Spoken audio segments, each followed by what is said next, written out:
yang dimuliakan Tuan Imam, Tuan Bilal, siap pengurusi, timbalan pengurusi, setiausaha, ahli dalam kuasa, dan semua sahabat muslimin dan muslimat, para jemaah yang dikasihi oleh Allah Subhanahu wa taala sekalian. Alhamdulillah, pada malam yang bertuah ini insyaallah kita akan sambung balik bacaan tafsir kita, tafsir Juz' Amma.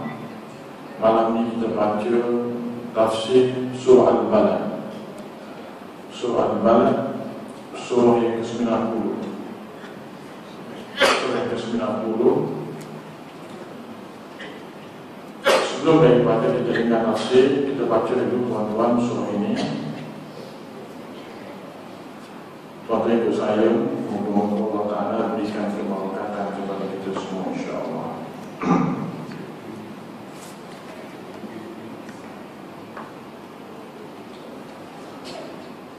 Bismillahirrahmanirrahim.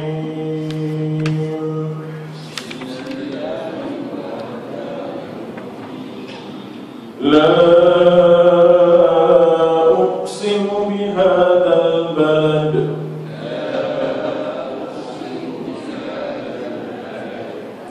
wa anta hillun bihadzal balad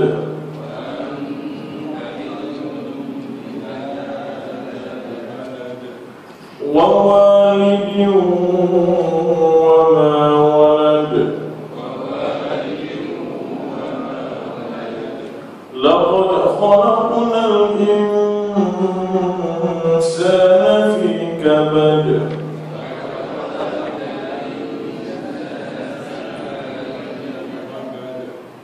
أيحسب أن لن يقدر عليه أحد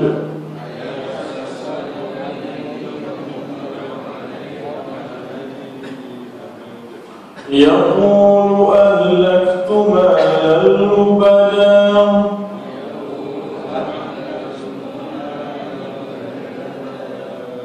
أيحسب أن لم يره أحد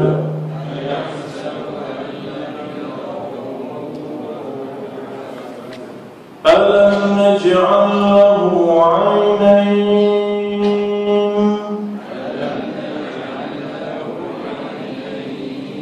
ولسانا وشفتين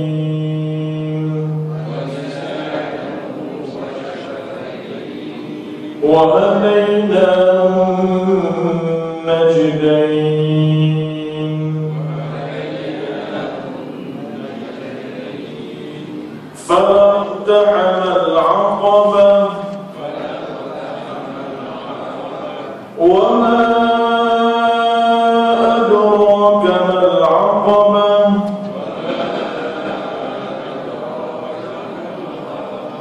فك رقبة أو إطعام في يوم ذي مسغبة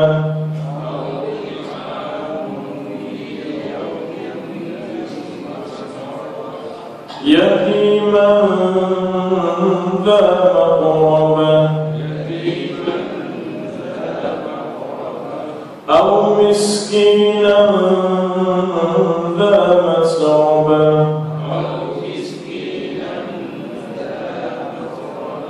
ثم كان من الذين آمنوا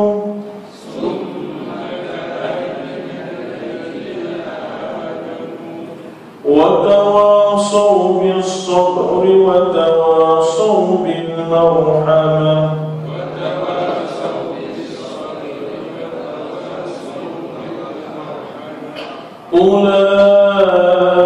أولئك أصحاب الميمنة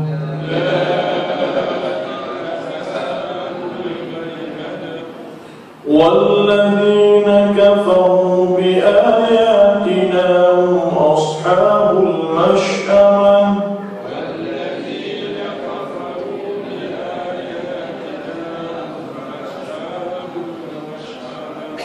alaihim narun muqsadah.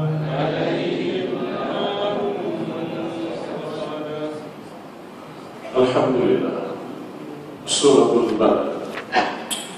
Dalam surah ini Allah Subhanahu wa taala menyatakan kepada kita bahawa kita manusia ini di akhirat nanti akan tergolong kepada dua golongan. Golongan yang pertama ialah ulaika ashabul maimanah. Mereka itu ialah orang yang dikatakan golongan kanan. Golongan kanan. Golongan kanan yaitu dalam tafsir Ibnu Katsir, Al-Allamah Ibnu Katsir mentafsirkan bahawa ini maksudkan dengan golongan kanan itu ialah orang-orang yang beriman dan saling berpesan kepada kebenaran, suka bagi nasihat kepada kawan-kawan yang buat perkara yang tidak betul. Orang yang mempunyai sifat ini, maka mereka akan tergolong di kalangan golongan kanan. Golongan yang kedua, walladzina kafaru biayatina hum ashabul masy'arah. Dan orang-orang yang kafir kepada ayat-ayat kami, maka mereka itu adalah golongan kiri. Golongan kiri itu yang dikatakan mereka itu ialah mereka yang tidak suka memberi nasihat kepada kawan-kawan mereka, walaupun mereka lihat benda yang tidak baik berlaku. Mereka juga tidak mau mendengar nasihat bila diberikan kepada mereka. Itu tuan-tuan, kalau kita nak jadi golongan kanan, maka ikut kepada tafsiran Al-Allamah Ibnu Katsir. Selain daripada kita ni orang yang beriman kepada Allah Ta'ala dan beriman kepada segala-galanya, itu rukun iman yang tersebut, kita juga kena sentiasa berpesan kepada kebaikan, kena selalu bagi nasihat bila mana kita lihat ada keburukan berlaku, dan kita kena terima nasihat orang bila mana orang menasihati kita. Sebaliknya juga mana kita tidak mahu menerima nasihat orang, dan kita juga tidak suka nak tegur siapa yang buat benda tak betul, maka itu bermakna kita ini golongan kiri. Jadi kita pilihlah nak golongan kanan atau nak golongan kiri. Saya nak golongan kanan, tuan-tuan. Tuan-tuan semua nak golongan mana? Pilih sendiri. Pilih sendiri. Terpakat pilih lah. Baik. Surah ini namanya Al-Balad. Al-Balad ini makna kota. Kota. Yang dimaksudkan oleh Allah Ta'ala ialah kota Mekah. Kota Mekah. Bukan kota baru. Kota baru tak termasuk, tak tersenang. Kota Mekah. Allah Subhanahu wa Ta'ala ingin menceritakan kepada kita dalam surah ini tentang keadaan manusia, tentang kejadian manusia. Dan Allah Ta'ala nak cerita tentang kejadian manusia itu, nak ceritanya betapa besarnya benda yang Allah Ta'ala nak cerita kepada kita ini tentang manusia itu. Maka Allah Ta'ala bersumpah dengan sebuah kota yang merupakan kota yang tertua, bangunan yang tertua di dunia. La uqsimu bihadzal balad. La uqsimu di mana sesungguhnya aku benar-benar bersumpah. Sesungguhnya aku benar-benar bersumpah.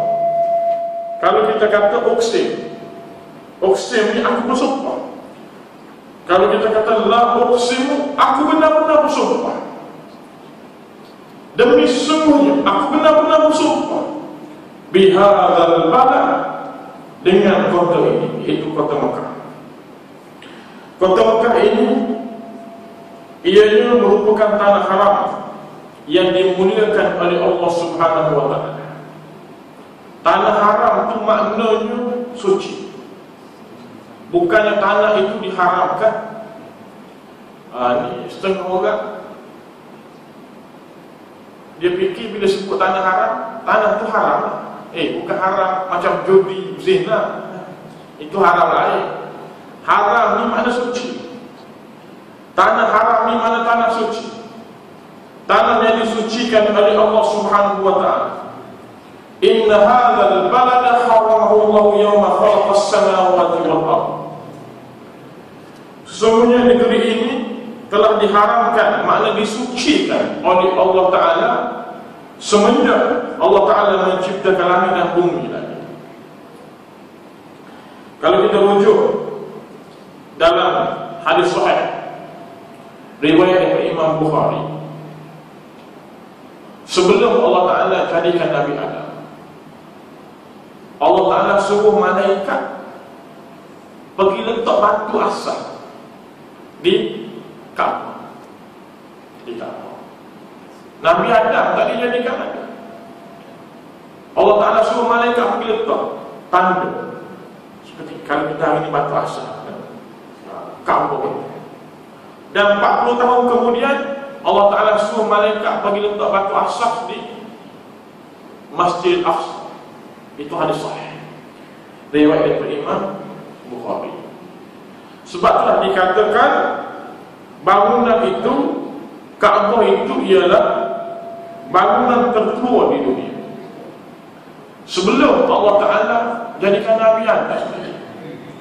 Dan Kaabah itu sendiri dijadikan oleh Kaabah itu sendiri dibangunkan, didirikan oleh Nabi Ibrahim. Nabi Ibrahim dengan Nabi Adam pun jarak besarnya 3,400 tahun lebih. Saya rujuk kiraan ilmu falak, kiraan ulama ilmu falak, jarak Nabi Adam dengan Nabi Nuh 1,200 tahun. Lepas Nabi Adam wafat 1,200 tahun kemudian barulah munculnya Nabi Nuh. Nabi Nuh diangkat menjadi rasul. Ada pendapat kata ketika usia 50 tahun Nabi Nuh menjadi rasul. Masa 1,200 tahun Nabi Nuh dengan Nabi Ibrahim 2,240 tahun. Kaabah itu didirikan oleh Nabi Ibrahim. Maknanya Nabi Adam dengan Nabi Nuh 1,200 tahun, Nabi Nuh dengan Nabi Ibrahim 2,240 tahun, 3,420 tahun, 3,440 tahun. 3,440 tahun barulah dibangunkan, didirikan Kaabah. Tapi sebenarnya, hakikat sebenarnya Kaabah itu dah ada, dah wujud di sisi Allah Ta'ala sebelum Allah Ta'ala jadikan Nabi Adam lagi. Hebatnya Kaabah ini, ianya merupakan bangunan tertua di dunia, menjadi kiblat penduduk dunia, dan dijadikan tempat turunnya sekalian rahmat.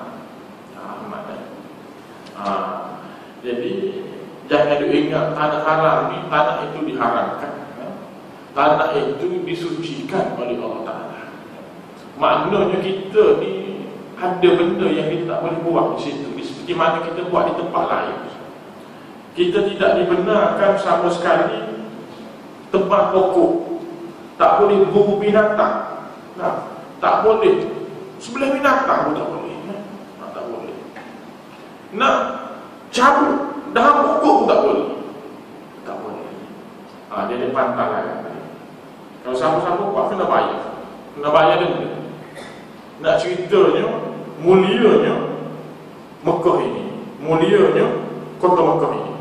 La uqsimu bihadzal balad wa anta hillun bihadzal balad.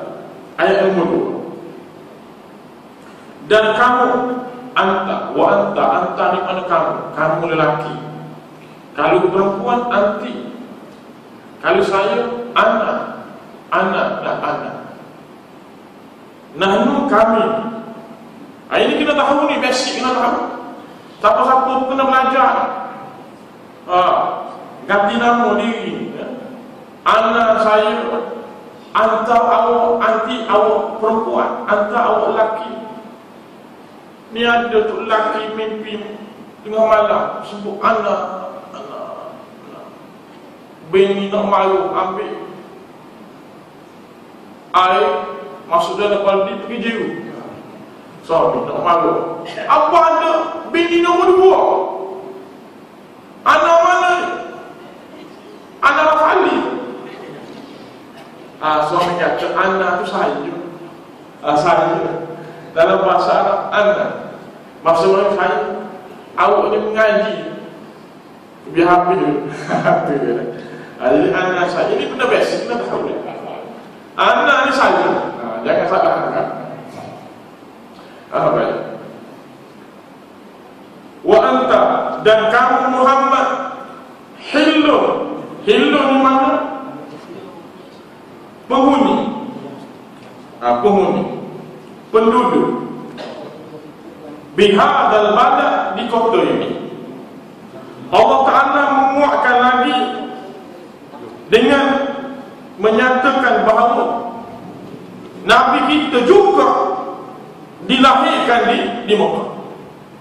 Di Mekah itu adanya Kaabah yang menjadi kiblat kepada orang Islam, tempat di mana Allah Ta'ala turunkan rahmat yang banyak di situ. Dan di situlah juga Nabi kita Muhammad SAW dilahirkan.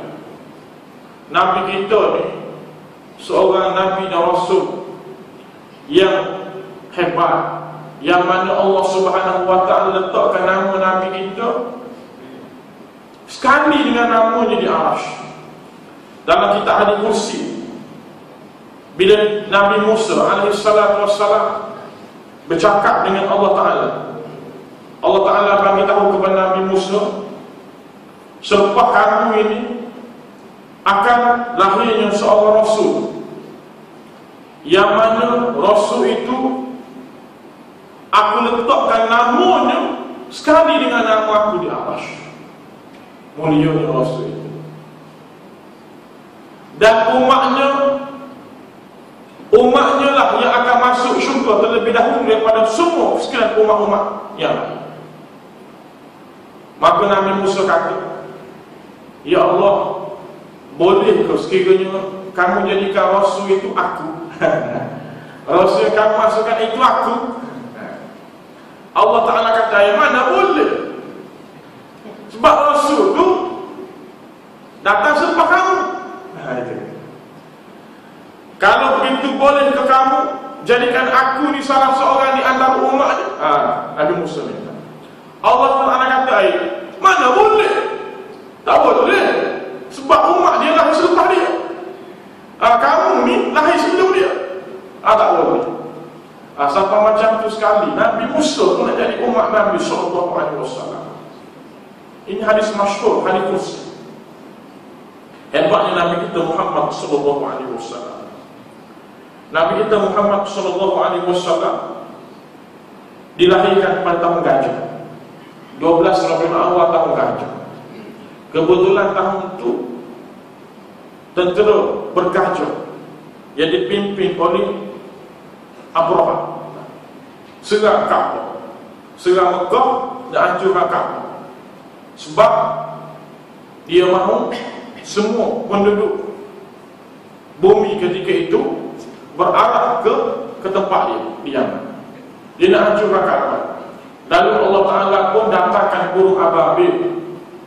Alam tara kayfa fa'ala rabbuka bi ashabil fil, alam yaj'al kaydahum fi tadlil wa arsala 'alaihim tayran ababil. Allah Ta'ala utuskan burung ababil tarmihim, yang mana burung ababil itu melemparkan kepada mereka bihijaratin, batu, bihijarah dengan anak batu, min sijil, daripada neraka. Bila mana mereka dan semua sekalian fil, al-fil, gajah-gajah itu kena batu tersebut, habis, hancur, mati. Hancur, mati sekali batu, seolah-olah daun dimakan ulat. Kebetulan tahun itu tahun peristiwa gabul gajah. maka orang Arab pun letaklah tahun gajah.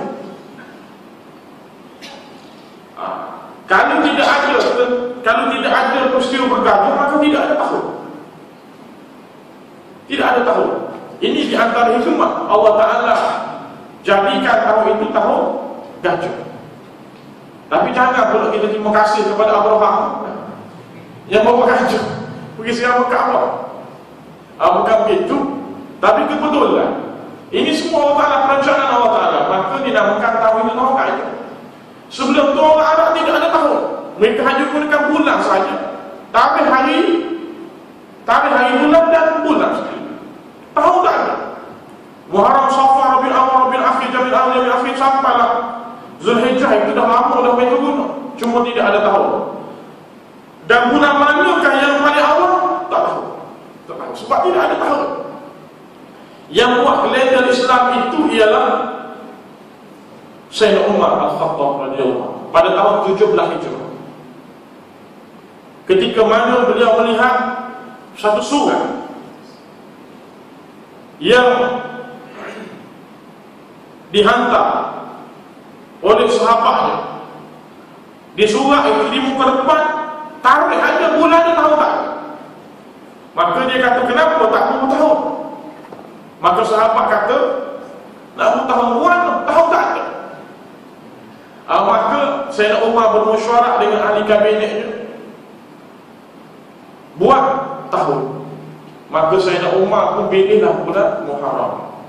Walaupun ada di antara sahabat-sahabat Nabi yang lain memilih bulan Rabiul Awwal, kerana bulan Rabiul Awwal itu merupakan bulan yang istimewa. Nabi dilahirkan, Nabi diwafatkan, Nabi diangkat menjadi Rasul, Nabi berhijrah ke Madinah. Semua bulan Rabiul Awwal. Dan ada sahabat yang berikan pandangan mereka supaya memilih bulan Ramadan. Sebab bulan Ramadan ni boleh dikatakan penghulu segala bulan. Sebab di situ kita berpuasa. Tetapi Sayyidina Umar bertegas ini memilih bulan Muharram juga. Kerana beliau tahu bahawa pada bulan Ramadan, pada bulan Muharram lah Nabi SAW niat nak berhijrah ke Madinah. Walaupun Sayyidina Umar ambil bulan di mana ianya ada kaitan dengan penghijrahan Nabi dan sahabat ke Madinah, tapi Sayyidina Umar ni pilih bulan Muharram. Bulan Muharram ni Nabi niat nak berhijrah. Allah Ta'ala izinkan, makbulkan oleh Nabi pada bulan Rabiul Awwal. Nabi dan sahabat berhijrah pada bulan Rabiul Awwal. Tapi Nabi mula ini ya pada bulan Muharram lagi. Sayyidina Umar faham, siapa-siapa yang niat nak buat benda baik, maka ianya telah diterima oleh Allah Ta'ala sebagai satu ibadah. Walaupun belum buat lagi, dah dikira ibadah. Macam kita lah, kita niat nak bangun tahajud malam ni. Kita niat dah boleh pahala dah. Bila kita niat betul-betul sungguh lah, kena kunci jam lah. Ni niat saja, kunci jam dah. Kunci jam saja. Tidur nak pukul 2 pagi. Nak bangun tahajud pada waktu apa? Kunci jam tidur. Dia pun tidur mampu. Tidur mampu. Tak sungguh. Jadi kalau kita rujuk dalam kitab, dia ada tahap-tahap dia. Tahap niat yang dikatakan dah diterima pahala oleh Allah Ta'ala bila mana kita dah sampai 50-50. Mana kita ada usaha untuk kita nak buat. Kalau kita hanya niat saja tapi tak ada usaha lah, kunci jam pun tidak, tak boleh pahala. Macam orang niat nak sedekah duit kat surau lah. Nak sedekah duit kat surau. Surau kita ni nak buat renovation. Jadi nak sedekah duit kat surau 30,000. Tapi duit dia pun yang dalam bank ada RM500. Mana boleh? Mana boleh? Dia kena ada duit dulu. Itu dia. Jadi Sayyidina Umar faham kan?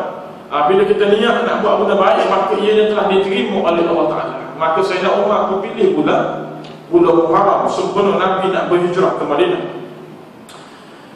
Dan nak cerita dia Nabi SAW sayang kepada Madinah. Saya nak relatekan dengan ayat nombor 2, wa antahiltum bihadzal balad, dan kata Muhammad penduduk kota ini. Nabi SAW sayang sangat kepada Madinah, sayang sangat kepada Mekah. Bila mana Nabi nak berhijrah ke Madinah, Nabi suruh Sayyidina Ali tidur di tempat tidur.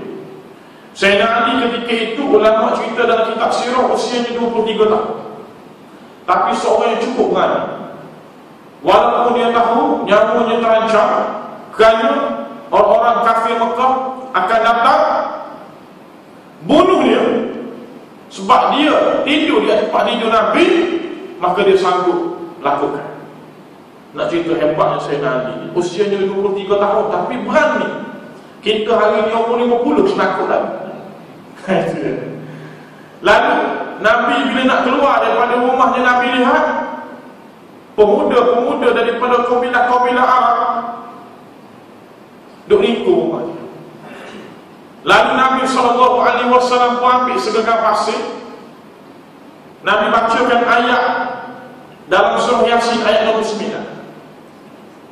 وَجَعَلْنَا مِنْ بَيْنِ أَيْدِيهِمْ سَدًّا وَمِنْ خَلْفِهِمْ سَدًّا فَأَغْشَيْنَاهُمْ فَهُمْ لَا يُبْصِرُونَ. Dan kami jadikan di hadapan mereka ada penahan, وَمِنْ خَلْفِهِمْ, dan di belakang mereka juga ada penahan, فَأَغْشَيْنَاهُمْ فَهُمْ لَا يُبْصِرُونَ, maka kami lemparkan kepada mereka, maka mereka tidak dapat melihat.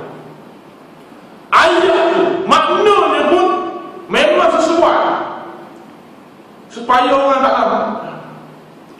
Lalu Nabi ambil pasir tu, Nabi baca ayat surah Yasin ayat nombor 9 tu, Nabi pun lempar.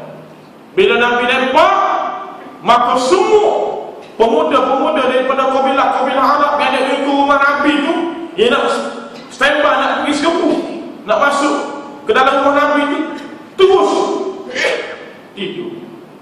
Terus tidur, tuan-tuan. Terus jatuh dan tidur. Tidur pula dengan nyenyoknya, tuan-tuan.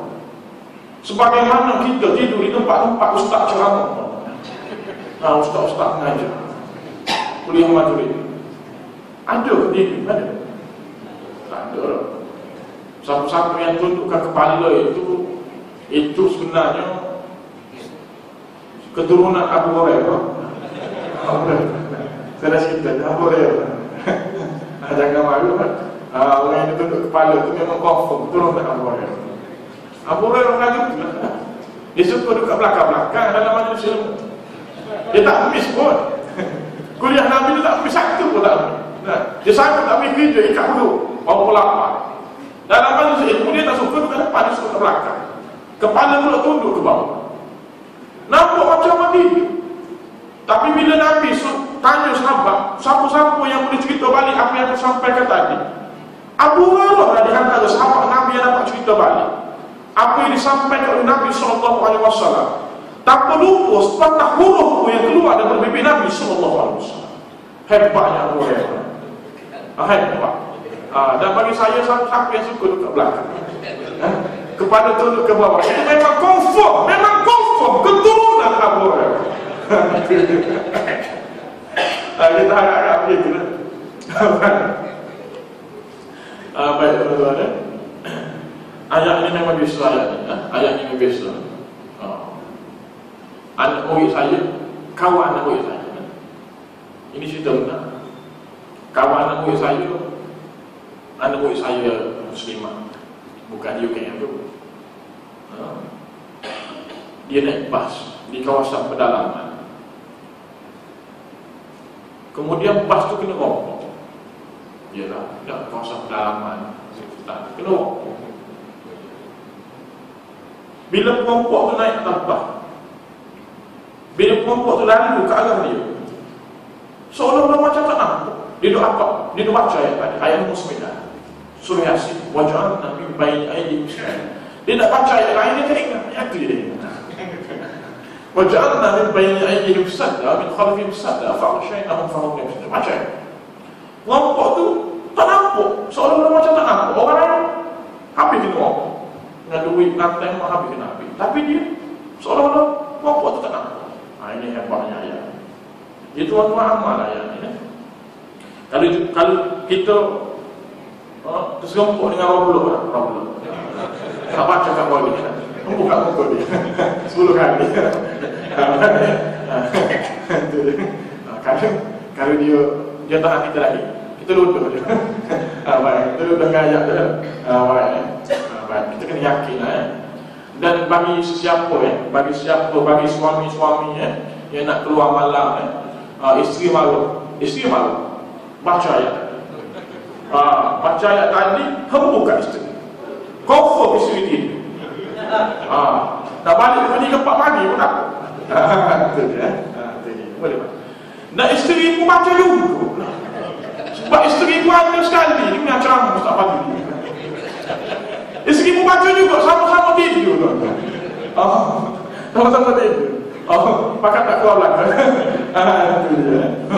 Kita pakat amal. Nak ceritanya tuan-tuan, dalam keadaan Nabi SAW keluar daripada rumahnya itu bersama dengan Abu Bakar, Sayyidina Abu Bakar. Bila keluar daripada Mekah, Nabi sempat lagi toleh ke arah Mekah. Maka Nabi kata, wallahi demi Allah, innaki, sesungguhnya engkau la ahabbu ardillah, sesungguhnya engkau, sesungguhnya lagi ayat lain, sesungguhnya engkau adalah bumi yang sesungguhnya amat disayangi oleh Allah karena adanya Ka'bah. Falaula anna qaumaki, maka jika sekiranya kaum tidak menghalangku daripadanya, ma kharajtu fiki, nescaya aku tidak akan keluar daripada kamu. Nabi sayang kepada Mekah sebab Mekah tempat lahir dia. Nak ceritanya tuan-tuan, seperti mana kita lah juga, kita sayang kepada tempat lahir kita. Kita sayang, kena balik. Jangan pula mentang-mentang kita ni dah senang, tak ingat langsung kampung halaman. Kena balik. Saya pun balik mana? Malam ni saya nak balik Kelantan pula malam itu. Flight pukul 10.40. Nampak aja. Ini kena balik. Wa anta hillum bihadzal balad. Ayat nombor 3. Wa walidin wa ma walad, dan demi bapak dan juga anaknya. Bapak sini maknanya Nabi Adam. Nabi Adam juga tinggal di Mekah. Dalam kitab Ihya Ulumuddin, Imam Ghazali menceritakan bila Allah Ta'ala turunkan Nabi Adam dari syurga kerana Nabi Adam makan sejenis buah yang diharamkan oleh Allah Ta'ala. Ulama berikan namanya buah khuldi. Dalam Quran tak sebut pun buah khuldi, tapi ulama yang berikan nama buah khuldi. Buah khuldi itu sempena dengan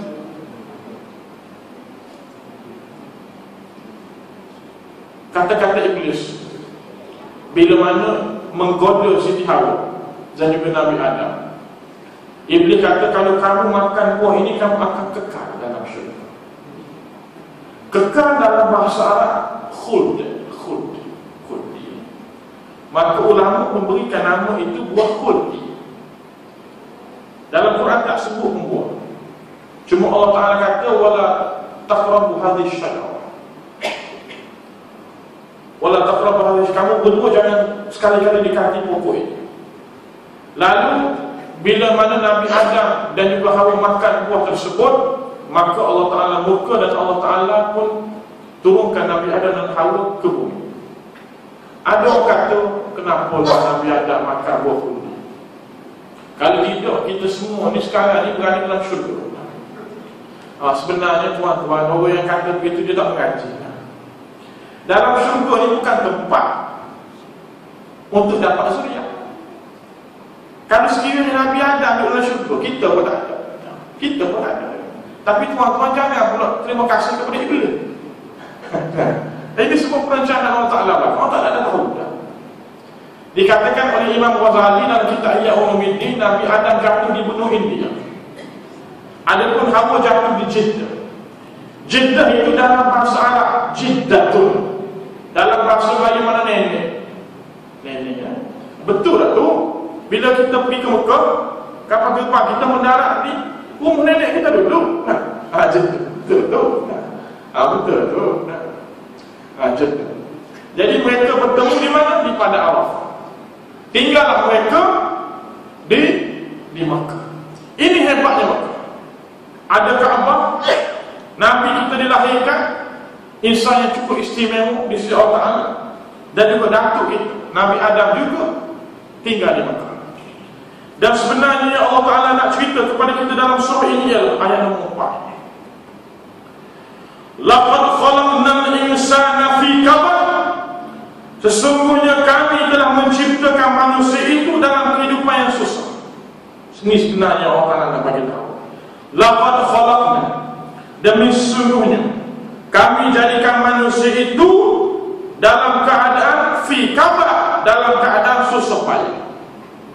Kabak ni mana supaya, bukannya kabak tu ubat kabak.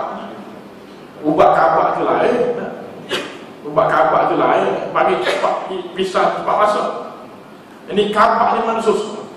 Kita ni tuan-tuan memang susah. Tak ada siapa-siapa yang senang, semua susah lah. Allah Subhanahu Wa Taala bersumpah dengan nama-nama yang disebutkan itu untuk menguatkan penyataannya bahawasanya manusia telah diciptakan oleh Allah Ta'ala untuk menghadapi kehidupan yang serba suka. Mestilah bersusah payah, bukan untuk bersenang lenang. Tak diamnya kan. Kita dengar azan sekejap. Lepas tu kita sambung 2 minit. Cukuplah 2 minit. Kita sambung sekejap dalam masa 3 minit. Allah Subhanahu Wa Taala berfirman pada ayat yang keempat. A'udzu billahi minasyaitonir rajim. Laqad khalaqnal insana fi kabad. Demi sesungguhnya kami jadikan manusia itu dalam keadaan serba suka, dalam keadaan susah payah. Tuan-tuan, ditafsirkan oleh Ibnu Mas'ud. Ibnu Mas'ud menceritakan bila mana turunnya ayat ini, maka ianya telah menjadi penghibur kepada Nabi kita Muhammad SAW, kerana Nabi kita telah mengalami berbagai kesukaran lantaran menghadapi orang-orang kafir Mekah yang memusuhi baginda SAW. Lalu Nabi SAW rasa tabah balik, lalu semangat balik untuk menghadapi mereka. Memang Allah Ta'ala jadikan kita dalam keadaan serba susah. Tidak ada seorang kita pun bila mana jadi manusia tu senang, semua susah. Kalau ada orang yang kata susah aja, susah, hidup tu susah, kita bacakan ayat ini kepada mereka. Ayat nombor 4 surah Al-Balad. Laqad khalaqnal insana fi kabad. Demi sesungguhnya Allah Ta'ala jadikan manusia itu dalam keadaan susah, sentiasa susah. Allah Ta'ala bersumpah dengan nama-nama yang disebutkan tadi, yang kita dengarkan tadi, kerana Allah Ta'ala nak menguatkan hujah penyataannya bahawa kita manusia ini memang sentiasa menghadapi kehidupan yang susah. Mestilah susah payah. Kita hidup ni bukan untuk bersenang lenang. Semenjak dia tiup ke dalam jasad lagi, sampai lalu itu dicabut dan akan berpisah dengan jasadnya, semuanya susah lah. Bila mana kita berkahwin, ada orang tu dia berkahwin, tak dapat anak, sedih, tak dapat anak. Bukannya bila kahwin tu dapat anak, nak dapatkan anak tak dapat. Ada kawan saya tu dah masuk 10 tahun kahwin, tak dapat anak. Siap. Muka bini dia tu saya tengok, bini dia kawan saya. Bini comel, tapi nampak muka 10 sen. Orang kata 10 sen. Muka 10 sen. Suami pun handsome, tapi nampak muka suami muka 5 sen. Sedih. Tak dapat. Ini bukan video, kita video Allah Ta'ala. Dalam kitab Akidah Ahli Sunnah wal Jamaah, kalau kita rujuk berkenaan bab beriman kepada malaikat, dalam ramai-ramai malaikat itu ada malaikat yang ditugaskan oleh Allah Ta'ala jaga rahim perempuan. Bila mana bercantumnya sperma lelaki dan perempuan, lalu malaikat akan tanya Allah Ta'ala, nak jadi ke tidak? Kalau Allah Ta'ala tak izin, tak jadi. Dan ada tu jadi sekejap, Lepas tu gugur balik, seminggu lepas tu gugur. Ini semua kerja orang. Kita kena husnuzan, baik sangka dengan Allah. Kemungkinan kalau sekiranya hidup, mungkin bila keluar nanti si anak itu cacat dan sebagainya. Jadi menyusahkan kita juga. Ini semua ada hikmah dia. Kita kena rasa baik sangka dengan Allah Subhanahu Wa Taala.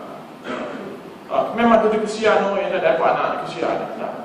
Saya nak ramai lagi anak.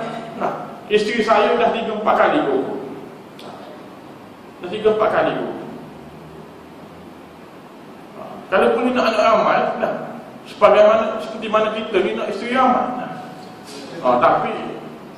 Tapi oleh kerana tak berani. Bukan penakut tapi tak berani. Tak berani. Macam tuan-tuan semua sama lah dah. Supur dah. Sama dah. Tak imbang kita dah. Saya tengok orang ramai ni semua penakut-penakut belakang. Muslimat jangan bimbang. Semua depan saya penakut belakang. Ada seorang dua yang berani. Penakut belakang. Itu je. Kena orang ramai kat rumah.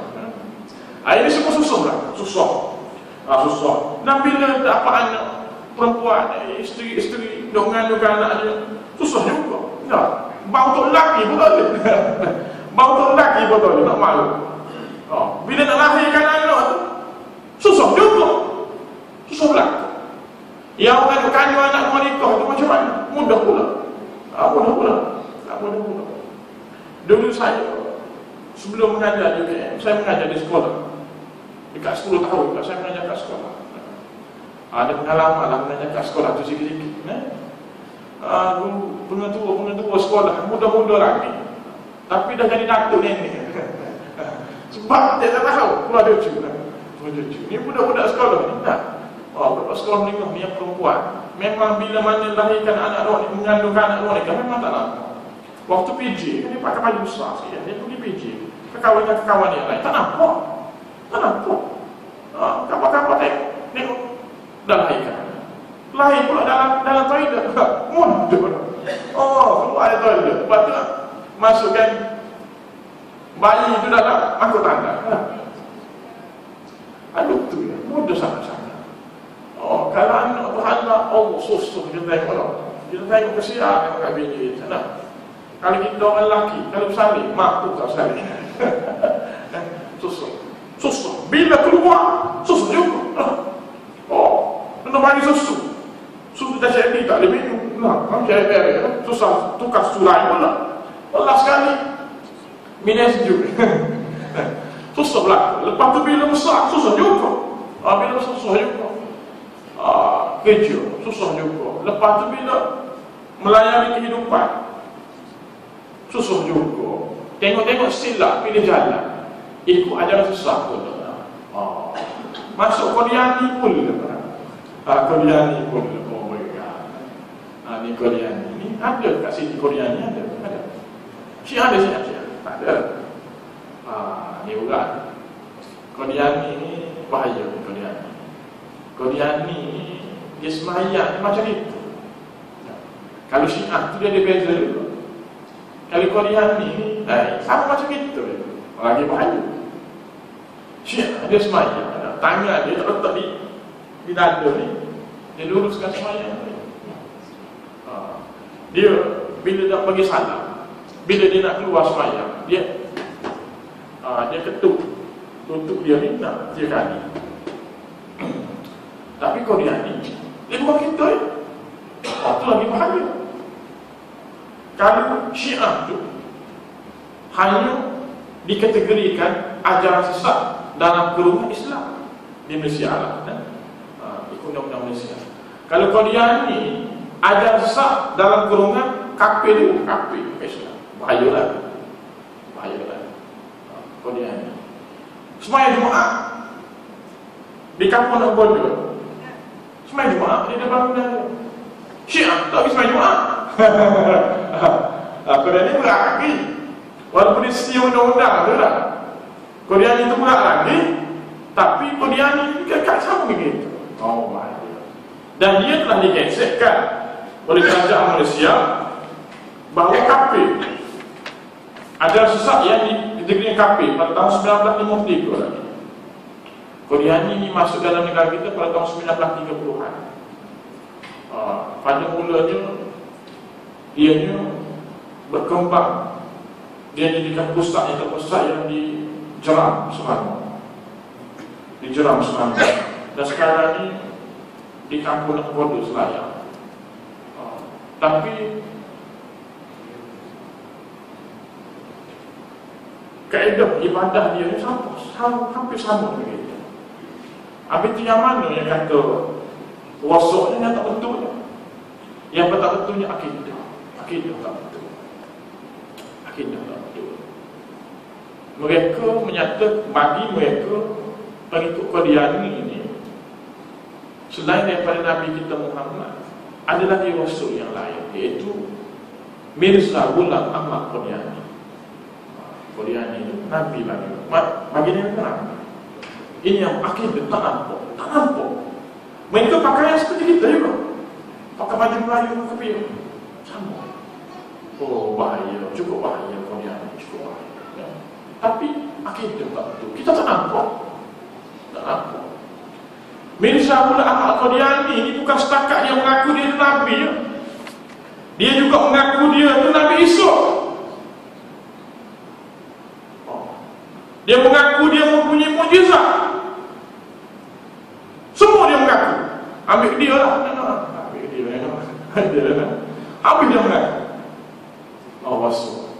Dan dia kata dia mendakwa bila mana dia dilantik jadi Nabi, ketika itu disaksikan oleh Nabi-Nabi yang lain. Hebatnya dia. Hebat. Ini yang Rasul yang Tuhan. Dia juga ubah Al-Quran. Ini berkenaan dengan akidah dalam diri mereka. Kita tak kenal mereka sebab mereka sama seperti kita. Wah, ini yang bahaya. Kalau Syiah tu nampak juga lah. Nampak juga. Semayang 3 kali sehari kan?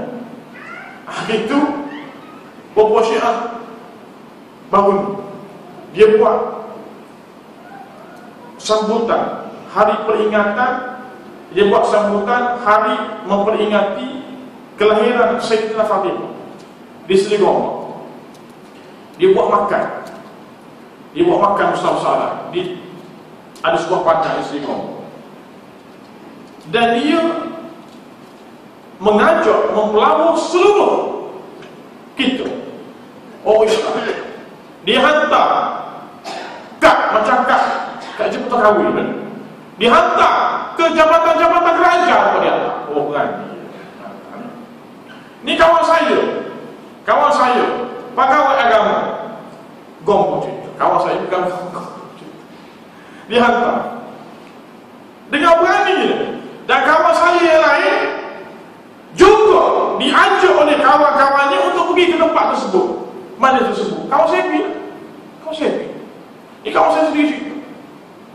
Bila dia pergi, dia tengok Allah ramai ya. Orang Melayu kita Syiah. Musyah. Rupanya ramai Syiah. Sebelum tu dia tak tahu. Rupanya ramai Syiah kawan dia. Bawa jelas dia. Dan memang Syiah. Dan dia makan kita makan kedua lah. Lepas tu kawan saya diajak masuk Syiah. Dengan hapuan apa?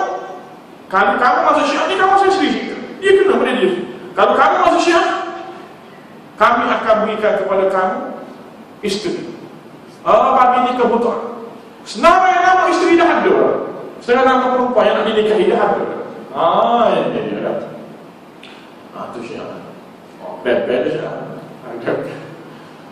Kawan saya cerita, kawan kamu mana yang Muslim ngomong.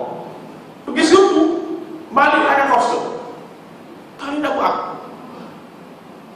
Bila pegawai majlis agama jumpa dengan ketua dia, Muhammad Kamil Zuhairi. Kamil Zuhairi ini lawyer buruh. Undang-undang kepala otak dia. Dia kata, atas sebab nak syukur kami tak buat salah. Tengok waktu nuri dia kata. Di atas dasar hak-hak asasi manusia. Kami bebas nak buat apa saja. Oh, tak dikata. Balik dan kosong. Ini Syiah. Syiah memang nampak lah. Nampak yang nampak tu nampak, yang tak nampak ramai. Tapi kalau lihat ni pula, memang lebih kita lah dari segi sembahyang dia. Tapi akidah dia.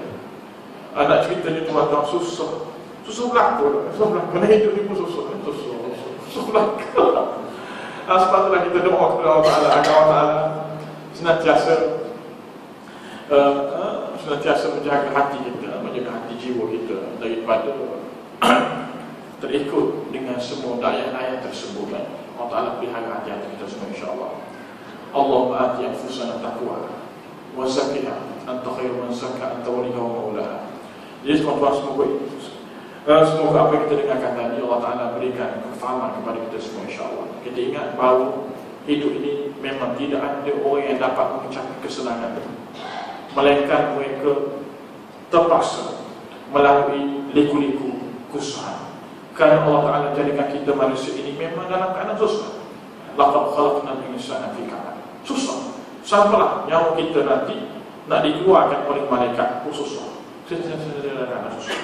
Wallahu a'lam. Aqulu qawli hadha wa astaghfirullahal azim li wa lakum. Assalamualaikum warahmatullahi wabarakatuh. Bismillahirrahmanirrahim. Alhamdulillahirabbil alamin. Wassalatu wassalamu ala asyrafil anbiya'i wal mursalin wa ala alihi washabbihi ajma'in. Allahumma ij'alna hadha jam'an marhuman wa tafarraqna min ba'di tafarruqan ma'suman. Wa sallallahu ala Muhammad wa ala alihi washabbihi ajma'in. Walhamdulillahirabbil alamin. Assalamualaikum warahmatullahi wabarakatuh.